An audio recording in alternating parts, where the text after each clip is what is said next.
Now, a member of the Foreign Relations Committee, Republican Senator Rand Paul of Kentucky, and Senator, of course, is on the side of the civil libertarians that Gene was just talking about. Senator, did you speak with the president? Were you able to influence him to switch his position from last night? You know, I have spoken with the president, but I don't think it's necessary that you understand this as switching his position. He still advocates, or the administration says they advocate for reauthorization.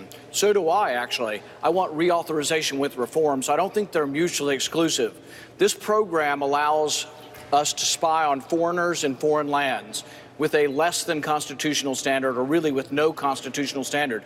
I'm okay with that.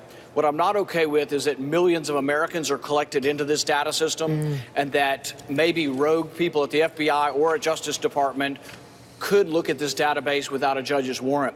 So we want a judge's warrant. So I don't think they're mutually exclusive. You can be for the program and for the program with reforms. Right. And the way I understand the president's position is that he wants some of the reforms, that he thinks that we ought to have a warrant to look at this, and that there's a possibility that people with bias in the intelligence community could use that bias to actually abuse the system. This is an enormous power. You have to realize we have the ability to soak up every phone call in Italy in 1 month, and apparently we did. So we have the ability to soak up most of the phone calls and conversations in the whole world. That power is so enormous that it needs to be limited and watched carefully, and I think a judge should be looking at this before you try to look at an American's information. Right. So a follow-up on my last question then is, you spoke with the president. Did you speak to the president about this? Did you encourage him to change his position, or if not change his position, at least take a position inconsistent with what the White House officially released last night? Actually, sort of the opposite. In our discussion, he was encouraging me that this is his position, that he agrees with me on the position. But I think that we're getting it wrong if you think they're mutually exclusive, because I know you're always looking for inconsistencies.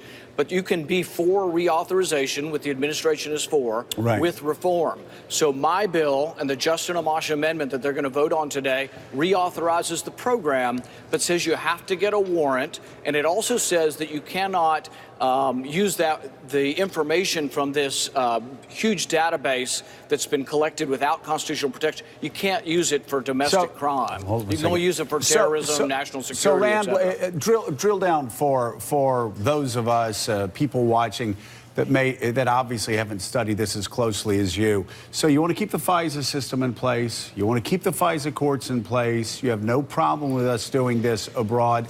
I would guess that you also would have no problem with this happening at home domestically when our intelligence agencies have to look for terrorists or homegrown terrorists.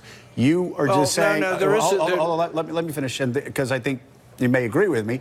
You, though, you're fine with that. You just want an extra layer of protection before that power is granted. Is that correct?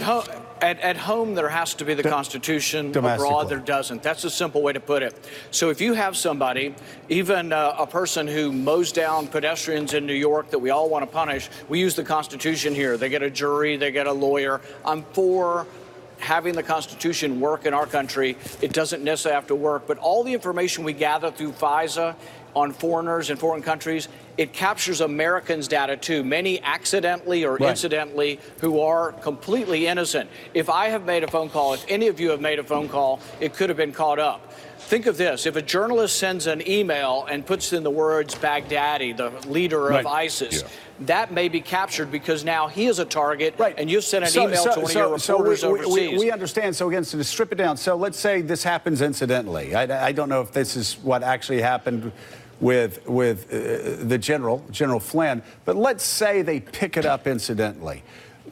So my question is, when is it possible, this is the best way to ask it, I guess, when is it possible for law enforcement to use incidentally picked up information which proves a crime or a terror attack is going to be committed by an American?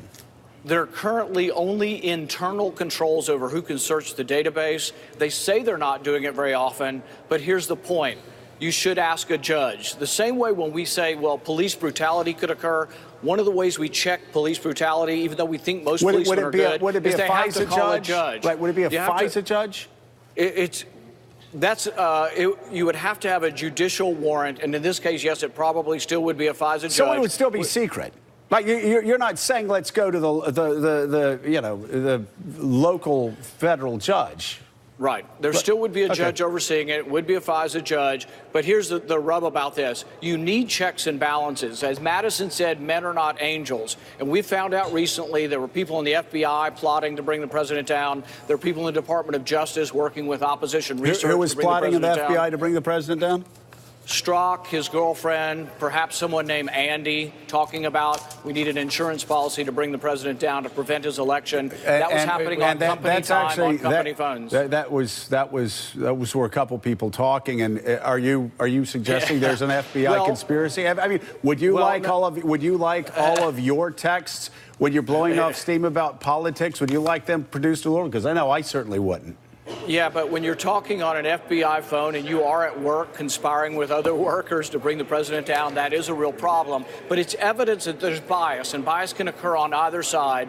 We now have evidence that at least 2, maybe 3 high-ranking FBI agents had enormous bias against the president. Each one of them could potentially have been searching the database just looking for stuff. Well, Rand, the other problem is... I understand that, but you would admit that there were a lot of FBI agents that had tremendous bias against Barack Obama. In fact, when people like me, and I would guess you, were angry that Barack Obama was saying that Hillary Clinton didn't violate any national security standards, the FBI, he had agents really angry and leaking things against him. Bias can occur on either side. Men are not angels, as Madison said. That's what we need more oversight. All of the arguments we're making, they could be Republican, Democrat, liberal, conservative, and that's why this is a bipartisan coalition. When you look in the House, it's half Republicans, half Democrats. They're going to be for this reform amendment. Right. All it says is that we are worried that men and women are human, could be biased, and that this enormous power to soak up all of our phone calls needs to be overseen by a judge. You should not have people just searching the database without any kind of oversight. So we got a few people here that want to jump in. Mike. Okay, Senator, you've indicated you have an apprehension about, in your words, rogue FBI agents in the Department of Justice. But you just said that 2 FBI agents were conspiring to bring down a presidency. Can you back that up? How are they conspiring?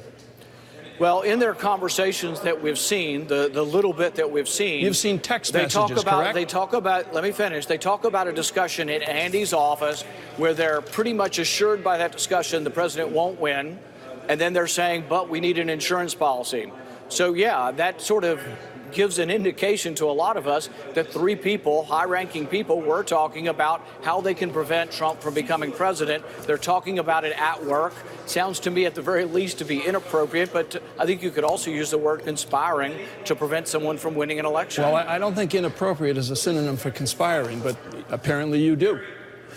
Senator, it's Nick Confessore. I want to ask you, so you've said in private conversations with the president, he's with your position on modifying the FISA bill.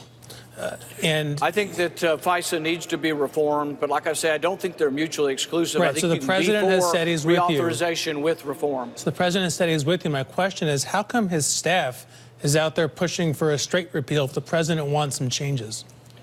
I think what you're seeing is that people want reauthorization. They're worried about the potential good of this program spying on foreigners in foreign lands, but I think they're not mutually exclusive. I think you can be for reauthorization and for reform, and I think the president's tweet speaks for itself. He is concerned that the intelligence community does not have enough oversight, and I think we need more oversight, not less, and I think those positions are pretty clear, and you can have both of those positions. Senator, this is Gene Robinson. I would agree with you on the need for reform, and I think I'd probably vote for your amendment if I could. But I want to take you back to what Mike Barnicle said, this question of the FBI conspiring to bring down President Trump. Conspiracy requires an overt act, I think.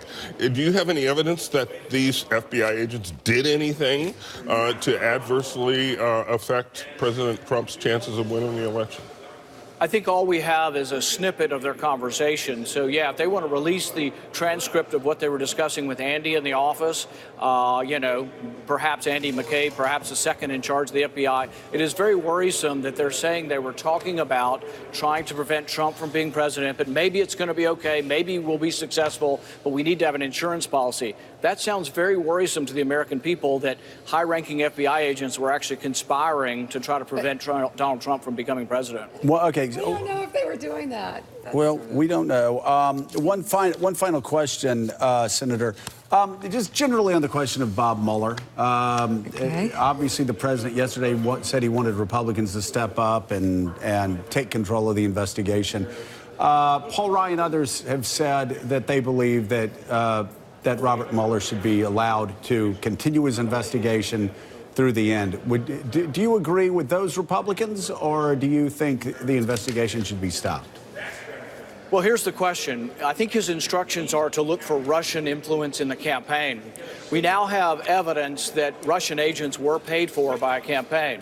We have evidence that Christopher Steele paid Russian agents, and he was paid for by Hillary Clinton. So the only direct linkage we have to Russians so far in the evidence is actually the Hillary Clinton campaign through Christopher Steele to Russian agents that were paid for this dossier.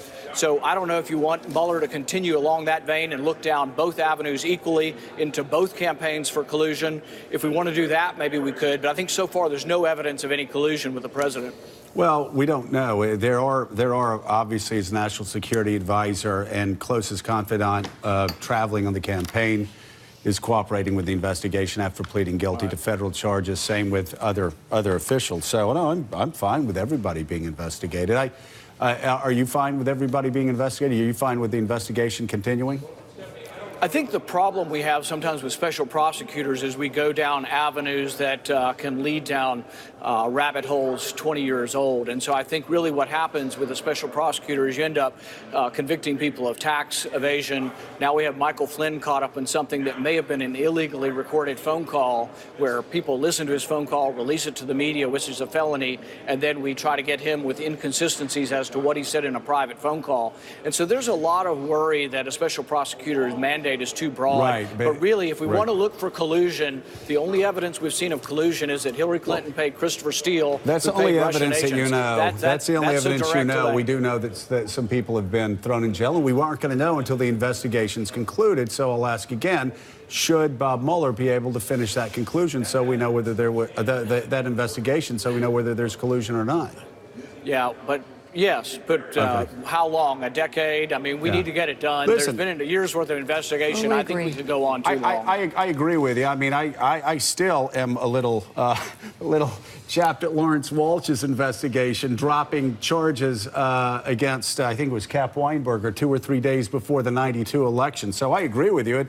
Democrats certainly would agree that an investigation that started on a land deal shouldn't have ended up impeaching the president because of personal relations with somebody else. So we probably all agree on that. All right, Senator, thank you so much. It was very informative and really timely. We'll see what happened. By the way, really quickly, they're going to yell at me, but I'm just curious. No, well, yeah. Is there a chance for this amendment to pass? How many people do you have lined up on it? It's very, very close in the House. Right now, we think we have a chance of winning. What we've heard all night long is that leadership on the Republican side and unfortunately on the Democrat side is calling, twisting arms, and trying to get people to change their votes because I think we have the votes to win for reform. It would be a great victory for the American people to say, you know what, to look at an American's information, you have to have a warrant, which should be a basic fundamental thing that we all agree on. All right, Rand Paul, thank you. Rand We really Paul. appreciate your time and your patience with us. And of course,